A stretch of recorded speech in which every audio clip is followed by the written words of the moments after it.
27 साल बाद दिल्ली में बीजेपी की वापसी हुई है। 50,000 नौकरियां दे के थोड़े सामने खड़ा जी, 50,000 नौकरियां हो गई। भगवंत मान जी की जो नई सरकार है ये नई जॉब्स देने में बहुत अव्वल है। ਮੈਨੂੰ ਇਹ ਨੌਕਰੀ ਪੂਰੀ ਮੈਰਿਟ ਦੇ ਆਧਾਰ ਤੇ ਮਿਲੀ ਹੈ, ਕੋਈ ਸਿਫਾਰਿਸ਼ ਨਹੀਂ ਹੋਈ, ਕੰਮ ਪੂਰੇ ਪਾਰਦਰਸ਼ੀ ਢੰਗ ਦੇ ਨਾਲ ਹੋਇਆ। ਪੰਜਾਬ ਸਰਕਾਰ ਦਾ ਬਹੁਤ ਧੰਨਵਾਦ ਕਰਦਾ ਜਿਨ੍ਹਾਂ ਨੇ ਸਾਨੂੰ ਓਪਰਚੁਨਿਟੀ ਲਿਆ ਕੇ ਦਿੱਤੀ। ਮਕੈਨੀਕਲ ਇੰਜੀਨੀਅਰਸ ਨੂੰ ਵੀ रिक्रूट किया। अब तक 50,000 से अधिक सरकारी नौकरियां युवाओं को प्रदान की जा चुकी हैं।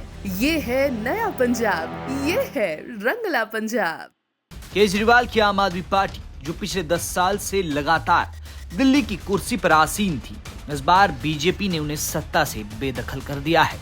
चुनाव जीतने के लिए बीजेपी के सामने कई चुनौतियां थी और बीजेपी एक एक कर उन सभी चुनौतियों से पार पाने में कामयाब हुई। वहीं कुछ सियासी समीकरण और कुछ सियासी मिथ ऐसे भी थे जिन्हें बीजेपी तोड़कर दिल्ली फतह करने में कामयाब रही। 70 में से 48 सीटें जीतकर भाजपा दिल्ली में वापसी कर चुकी है। चुनाव से पहले 11 ऐसी सीटें थी जिनमें आज तक कभी कमल नहीं खिला था, यानी जिन सीटों पर बीजेपी जीतने में कभी भी कामयाब नहीं हो पाई। इस बार बीजेपी ने बहुमत से कई ज्यादा सीटें जीत ली, मगर उन 11 सीटों पर बीजेपी का प्रदर्शन किस तरह का रहा, इस पर भी नजर रही। 11 में से कितनी सीटें बीजेपी के खाते में गई, इस पूरी रिपोर्ट में जानते हैं। शुरुआत सीलमपुर सीट से करते हैं। सीलमपुर मुस्लिम बहुल सीट है। 1993 में पहली बार चुनाव हुए, आज तक बीजेपी इस सीट को जीत नहीं पाई। इस बार आम आदमी पार्टी के जुबैर अहमद ने इस सीट पर जीत हासिल की। कोंडली दलित समुदाय के लिए आरक्षित सीट है। 2008 में यहाँ पहली बार चुनाव हुए और इस सीट को आज तक बीजेपी जीतने में कामयाब नहीं हो पाई। इस बार भी आम आदमी पार्टी ने इस सीट पर जीत दर्ज की। ओखला मुस्लिम बहुल सीट है। 1993 में पहली बार ओखला में चुनाव हुए, आज तक बीजेपी ओखला की सीट नहीं जीत पाई। इस बार ये सीट आम आदमी पार्टी के खाते में गई। अंबेडकर नगर दलित समुदाय के लिए आरक्षित सीट है। 1993 में इस सीट पर पहली बार चुनाव हुए, बीजेपी आज तक इस सीट को भी जीतने में नाकाम रही। इस बार भी आम आदमी पार्टी ने इस सीट पर जीत दर्ज की। देवली सीट दक्षिण दिल्ली का हिस्सा है। 2008 में पहली बार इस सीट पर चुनाव हुए, इस सीट पर कभी भी कमल नहीं खिला। इस बार इस सीट को आम आदमी पार्टी ने जीता। जंगपुरा मुस्लिम और सिख बहुल सीट है। 1993 में पहली बार जंगपुरा में चुनाव हुए, 2025 तक बीजेपी इस सीट को जीतने में नाकाम रही, लेकिन इस बार बीजेपी ने इस सीट पर न सिर्फ जीत दर्ज की बल्कि पूर्व डिप्टी सीएम मनीष सिसोदिया को भी हरा दिया।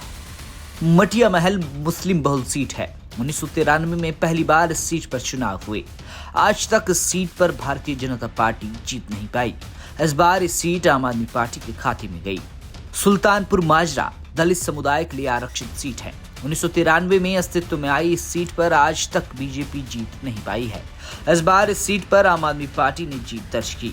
विकासपुरी पश्चिमी दिल्ली की सीट है। 2008 में पहली बार इस सीट पर चुनाव हुए, 2025 तक कभी भी बीजेपी इस सीट को जीत नहीं पाई। इस बार बीजेपी ने इस सीट पर जीत हासिल कर ली। बल्ली मारान मुस्लिम बहुल सीट है। इस सीट पर 1993 में पहली बार चुनाव हुए, इस सीट पर आज तक कमल नहीं खिल पाया। इस बार आम आदमी पार्टी ने इस सीट को जीत लिया।